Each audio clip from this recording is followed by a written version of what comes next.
Friends, your save data biggest request is about to come to Chaos Zero Nightmare, and on top of that, so many other great improvements.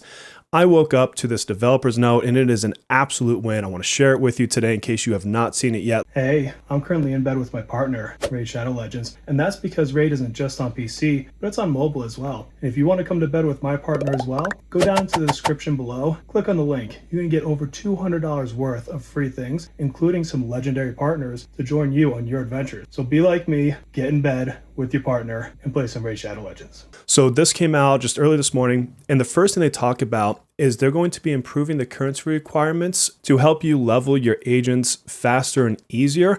And let's just cover it really quickly. And so they're reducing the cost of the currency by 80%. That's huge. So the comparison they give here, level 60 used to take 1 million credits or whatever it's called to level up, and now it's 216,000. And for your partners, it used to be about 500,000, and now it's only 100,000. That is, it's 80%, but that's significant reduction. And they say that any unit that you've already leveled, and then all the units that you've already, leveled up to these different various leveling points will be fully refunded via in-game mail after an update on December 3rd. And then if they change the schedule, they'll tell us. So not only are they making it cheaper, they're going to go back to the characters we've all already leveled and give that back. I'm about to get a hell of a refund, y'all. So I am incredibly excited. Then they're adding a new trade where you can trade for more agent growth materials. And you'll get this currency by clearing chaos. You'll get this crystal of discord, which can be exchanged in this new exchange to get more of these materials. So just more ways to get these various things, especially I'm noticing here on the screen, these rarer materials. These are the ones that you fight the weekly boss for. So that's, it prevents you from getting your higher level nodes all the way leveled up. So good to see those in there. And then they're also looking at other ways to let you experience a wider variety of combatants. This is something I've been talking about, such as a feature that temporarily raises a selected combat's growth level to match the captain.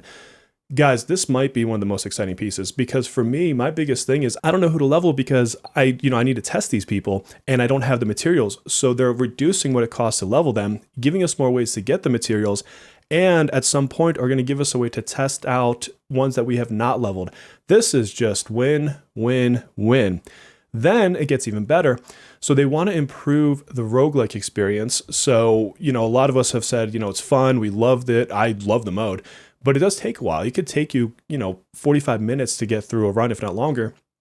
And so some of the things they're going to do is, first of all, they're adding a Reaper feature, which it adds to the existing options you get when you get that first kind of opening screen. And it makes the first 3 normal battles have the monsters at 1 HP. So it basically nullifies them completely. So that's, boom, boom, boom, you get through those super quickly. And then on the scoring data, this is what you're here for. This is what you want. I shared the calculator in my last video, but they're going to put the numbers directly in the interface. So they said we revealed the scoring rules for save data. This is recently, and how to calculate, which the problem being that you had to rely on external tools, which is inconvenient. True, it's a true statement. I have to have it up on the second window. To resolve this, the agent info screen will now display your current save data's faint memory points, as they call it, in real time. And you can see, I'll zoom in on the screen here, but you can see it down here, 20 out of 80, 40 out of 80, 0 out of 80, whatever. What I don't know is if it will say when you go to make a selection, hey, this is going to cost you 20 points or 30 points or 40 points, whatever. So you may or may not have to still have like a cheat sheet next to you that says, oh, if I remove my second card, it's going to be X. So we'll have to wait and see. But considering that they are going to this level to increase the visibility right after revealing the system, I wouldn't be shocked that if it's not in this update, that it comes in a later update at this point. Then they go on to say they're reducing skill animation times. They're not going to make too many massive changes there, but one of the big ones is they're going to reduce post-skill delay and allowing animation skips. I love this because as much as I love my Hugo Tressa team, when I'm sitting there for a minute and a half watching a dagger go out and then him do his follow-up and there's 3 other follow-ups that he does, like, it's cool, yeah, but sometimes I want to get in and out a little bit quicker. So if I can skip that, okay, I can get through the chaos faster. So they're not going to destroy the visual, clarity of the game. They're not going to make it so that it's boring or anything like that, but they're going to give us ways to reduce things like after animation, delay, and skip, like I said. So that's fantastic. And then some QOL stuff. So they are going to clearly display the current turn count, which is going to be great for things like, the hyperspace basin. And then additionally, they mentioned that the 1-by-1 swap system has been inconvenient. I agree with this. It's where you have to click the agent, select one, go back, click, select, etc.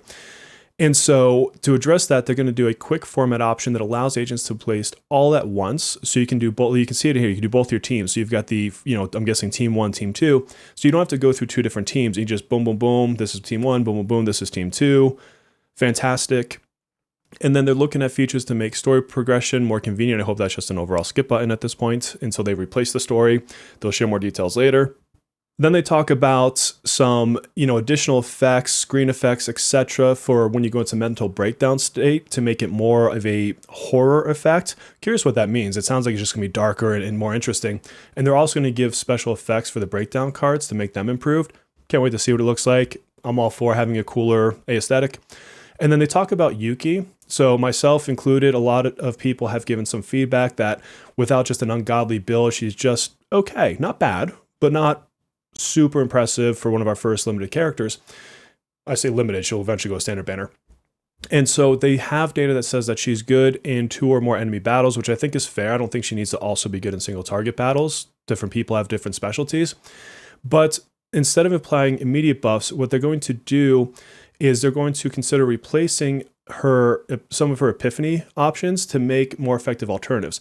I like this approach because they're not just saying, hey, let's make her do 7% more damage or something, generic like that. They're going to do something more interesting, which is to give her more cool options for her epiphany builds, allowing you more freedom in your building. I like that approach. And then they do say that they're actively reviewing a build option to make her transition to single target. This is going to take some time for them to develop, but my hope here is that she doesn't become great single target and multi-target simultaneously. I want that to be a kind of like a branch, a choice that says, hey, you can build her to be single target, but you're going to lose her effectiveness on AoE. Otherwise, you then create yourself a character that you just take everywhere. Kind of like I do with Tressa, honestly. Tressa's great single target and she's great multi-target if you build her the right way. And then in a future update, they're going to look at some other things like encountering the dimensional tunnels just in regular gameplay. So after the season ends, you can go into your other, chaos or whatever and still find these dimensional tunnels. So like in your 0 mode. And then if you get a forbidden card there, you'll actually get a season mark for it, which is kind of neat. And then also when you're summoning characters, pulling characters, whatever, that when you have an already completed ego manifestation, you'll get spectral cubes. So this is probably going to be more predominant for your, 4-star type characters that you are going to get more frequent copies of. And then those can be used to purchase things like memory codes, partners, prism modules, etc. And for those people that have already maxed out their characters and pulled extras, before this update happens, they'll give us some in the mail. So awesome that they're considering people who have already got this. So overall, this is just a massive win. I don't know how else to put it. It seems like the developers are super in touch with our feedback. And these are the kind of changes that tell me that they're in it for us. And, Per Platypus and I were just talking about, is this one of the most free-to-play friendly games out there? And this is just solidifying that even further. So tell me what you think in the comments about these changes. I don't know how you couldn't be excited, but if somehow you're not, I would love to understand why. But in particular for me, showing the save data on screen, fantastic. And the requirements to level going down, it makes me want to pull more. It makes me want to build more characters. And that's exactly what they want, because it also makes me want to spend money, which I was holding out for the right changes. These, for me, these are the right kind of changes, my friends. So before you go, my friends, if you made it this far, a like and a sub help me get to that 10K. I'm so close. And don't forget, I've got a link and a code down below to get a head start in Raid Shadow Legends. And until our next video or live stream, my friends, please take care of yourselves.